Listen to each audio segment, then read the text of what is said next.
year 610 in our current era, that Muhammad began to receive the teachings that then made up the Quran. And he received them from the Archangel Gabriel.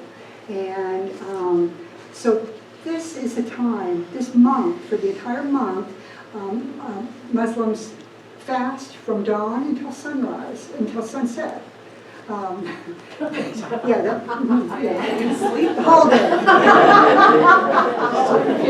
I'm glad you did that, actually. Okay, right. Except, of course, for those who cannot fast for health reasons or some other reasons. So during the time of Ramadan, Muslims also pray more. They work on their self-discipline. And one of the things they do is they practice compassion through charitable giving. Now, the Muslim practice of charitable giving is called zakat. It's one of the 5 pillars of Islam, one of the 5 most important things that every Muslim needs to follow. And it consists of using a portion of your wealth to share with other people in need, the needy and the poor. Now, that means if you have lots of money, you share a portion of your money. If you don't have money, you share in some other way, because this is all about giving to people in your community. The zakat has to stay within the community of the givers, so they're not going to send their money or do their good deeds for someone far, far away, but this is basically practicing compassion by caring for their neighbors, caring for the people that are around them. And so this is an amazing thing. So it just seems like it's perfect for the first day of Ramadan for us to be talking about compassion as love in action. Compassion is such an important part of the Muslim religion.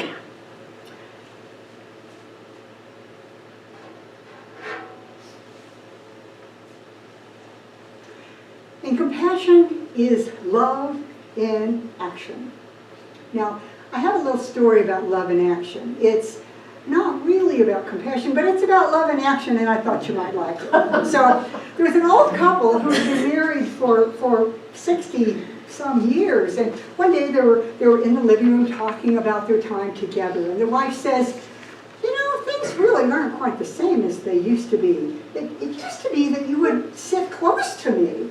And so he moves over and sits close to her, and he said, well, I can do that. How's that? Is that better? She says, yeah, and it used to be that you'd hold me tight. And he said, well, I can do that. So he reaches over and snuggles up against her, and she says, and it used to be that you would snuggle into my neck and nibble on my earlobes, at which time the husband jumps up, runs into the other room, and when he comes back a few minutes later, she's like, well, what was that all about? And he said, I need my teeth in order to nibble on my Is that love in action or That's what? love in action. That is love in action, right? So what is love?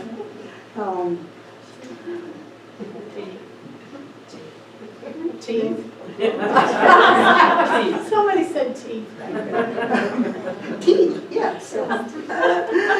Okay. The Science of Mind, what we think of as our textbook for our teaching, says that love is the self-givingness of God.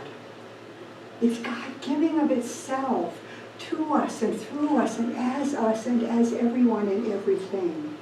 It's that amazing, amazing Godness that says, yes, I am here for you to create with.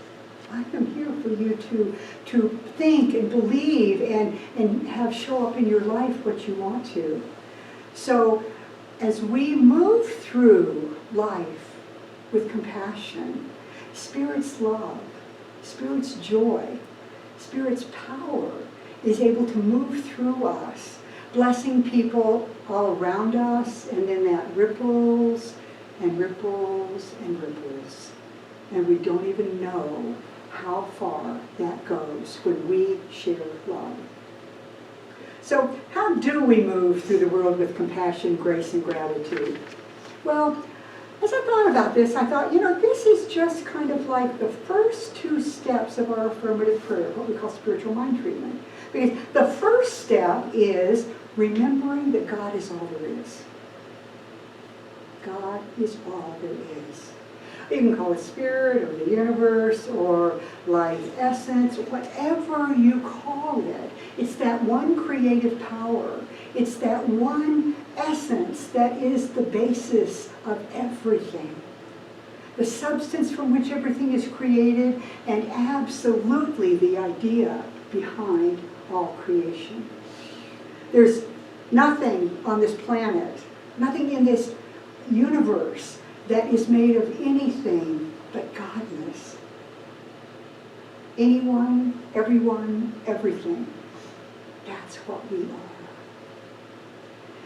Every person, every plant and animal, everything that we even think of as not alive, like rocks and metal and plastic, it's all made of the same substance. God has said, okay, you can form me into that. Okay, I'm malleable. Okay, you can decide what to do with me. You can decide what to create. And so that is true of all of us. It's kind of like Play-Doh. You get this Play-Doh and you can mush it around and you can make it into any form you want. And so we can kind of think of God as Play-Doh. There you go. So this remote is made of godness. The chairs you're sitting on, the shoes on your feet if you happen to have shoes on, your eyelashes, the trash that we throw away, all of it is made from this one substance, and we are all connected to it because it is what we are made of.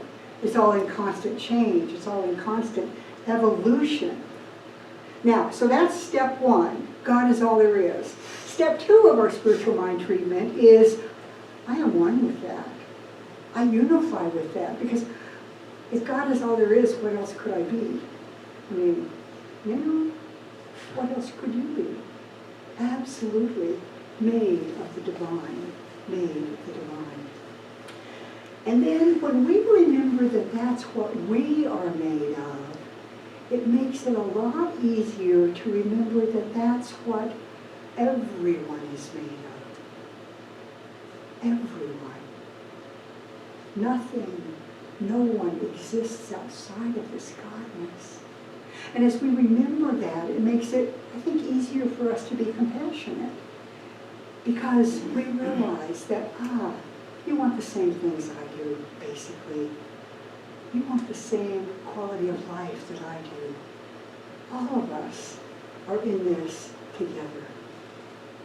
So when we can remember that we're all connected, then we can remember that caring for each other is an absolutely natural thing to do. Each of us has an innate capacity for compassion. It's as natural to us as breathing. You can see it in little kids. You can see it in everyone who has a chance to really live from their heart.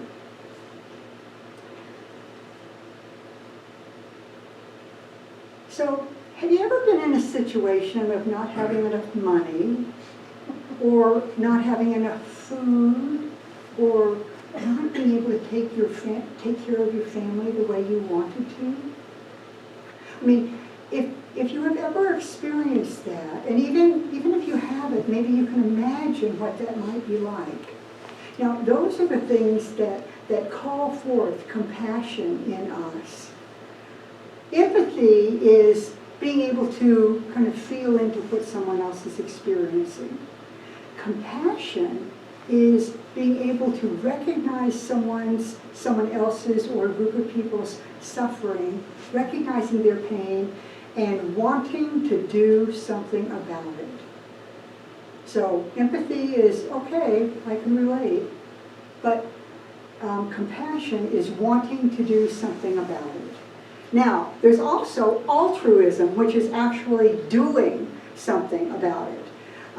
But we're talking about this kind of middle step that often leads to doing something about it. So empathy is being able to get a sense of what other people are feeling. So as you look at pictures of war zones, as you look at pictures of starving children, as you look at pictures of people who have been displaced, are you able to even get a sense of what they might be experiencing? Can you imagine what it would be like to have your city destroyed? Have it turned into rubble? The places that you have gone all your life, to have them bombed out. Can you imagine what that would be like? Can you imagine what it would be like to be displaced from your home, to have to carry anything you were going to take with you? Not through any fault of your own, but because of what's going on in the world. Can you imagine what those people are feeling?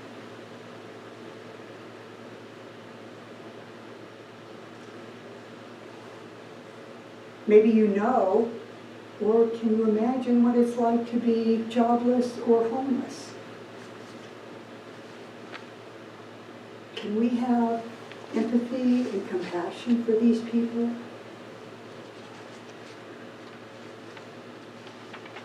Or can you imagine what it would be like to not have enough food for your children?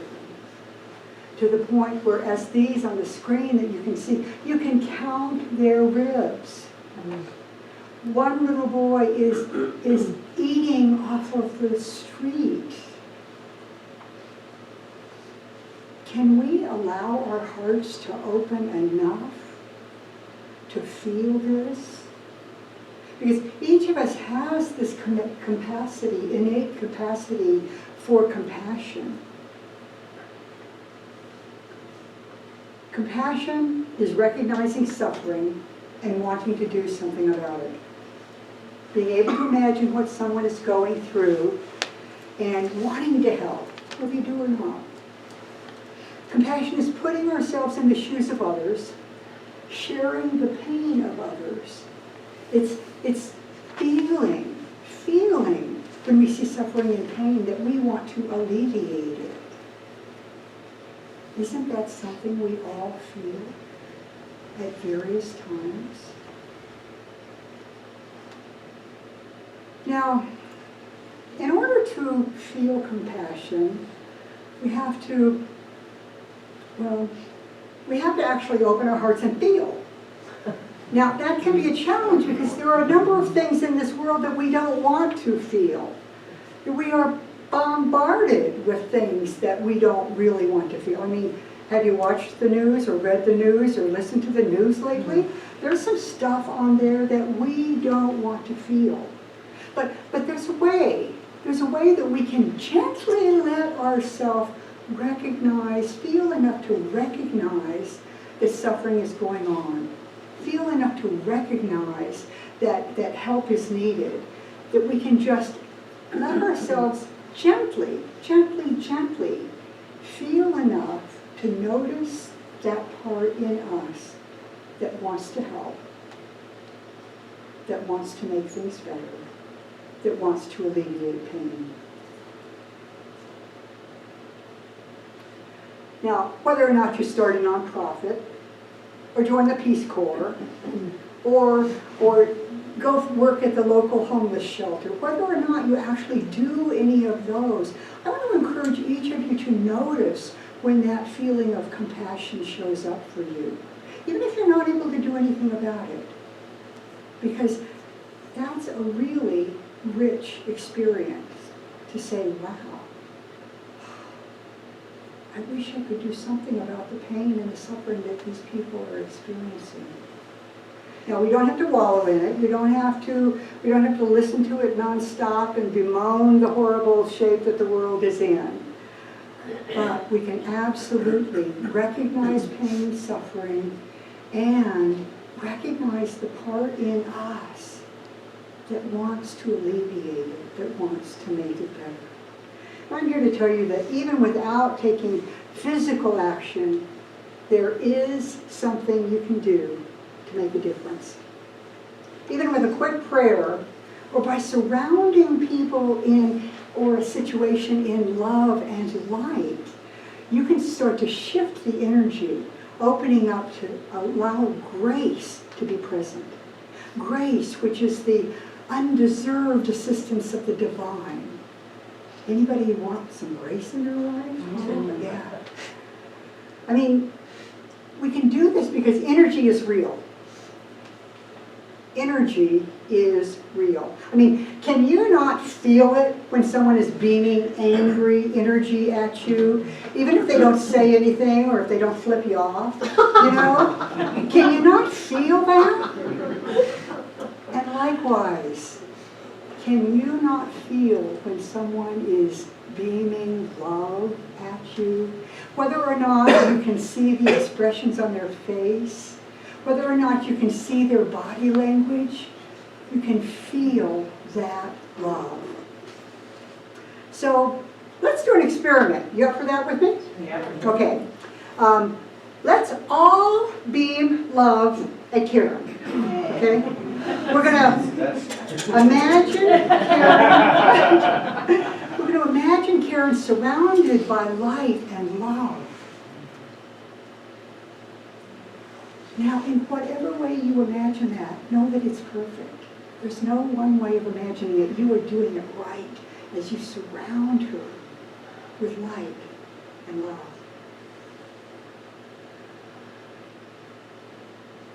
Imagine her being surrounded by so much light and love that any worries or concerns she may have had are magically lifted, magically dissolved.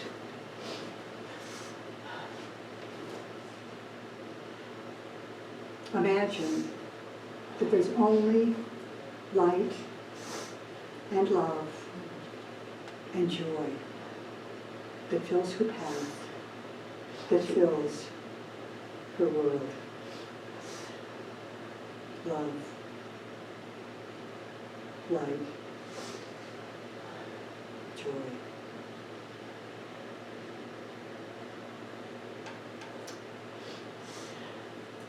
Okay, I think we can see that you felt it. You didn't tell me you were going to do that. I told her we wanted to be in love. I suspected she might cry, but I didn't want to give you too much information. But this energy thing works, doesn't it? I mean, you could feel it. I think we all could feel it. Thank you. I think we all could feel it for her and within ourselves. Now, it doesn't take very long to do that sort of thing. It doesn't take very long at all. We just have to open our hearts. And also, as we open our hearts and as we feel this compassion, we can also be tuned in to whether or not there's anything else that we are being led to do. As we open our heart, we can feel whether or not we're supposed to take any action. Sometimes it's just that love, that putting the prayer out there. But we can say, okay, God, if there's anything else you want me to know, anything else you want me to do, let me know. Otherwise, I know that the love that I have shared is being multiplied, that you're using it in whatever way is needed to be used to bring about peace. We can ask, but we can also totally trust that if all we are led to do is bless someone, send them love, surround them in peace and joy, if that's all we're led to do, it's enough and it makes a difference. It's enough and it makes a difference. Now, our thoughts and our beliefs are powerful. That is a primary teaching of science of mind and spirit, right? Right. Yeah. So if we look at pictures that tug at our hearts, like the ones we looked at earlier, and think, oh, that's hopeless. This is never going to change. Well, guess what? That's the energy that we're putting out, and that's what we're helping to create.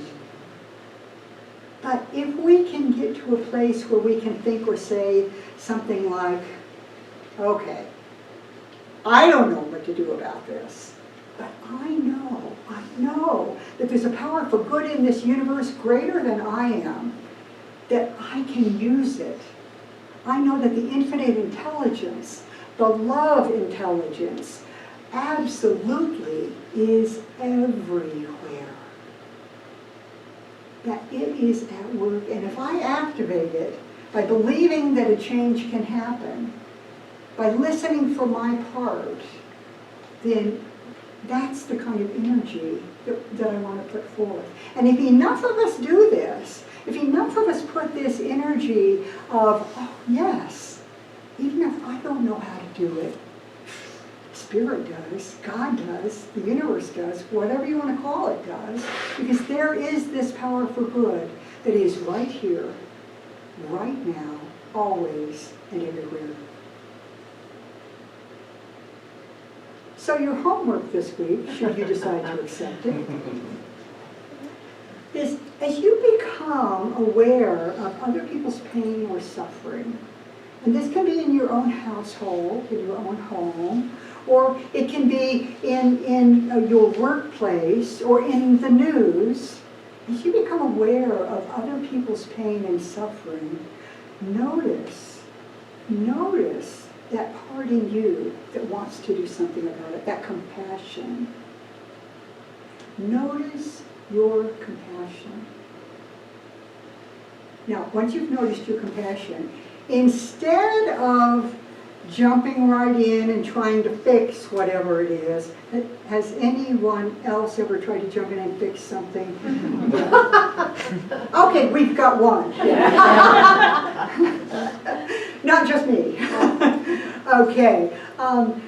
Instead of trying to fix something, we can stop and take a breath and do what we all did for Karen. We can beam love onto the person, onto the situation, whether it's a small situation or a large situation, whether it's a national thing or whether it is someone who's upset in our family. We can stop and breathe. We can allow the love to flow through us, because you know there's no limit to love. You can flow love through you. You can give it away in all that you do 24 hours a day, and you will never run out, because it comes from the divine essence.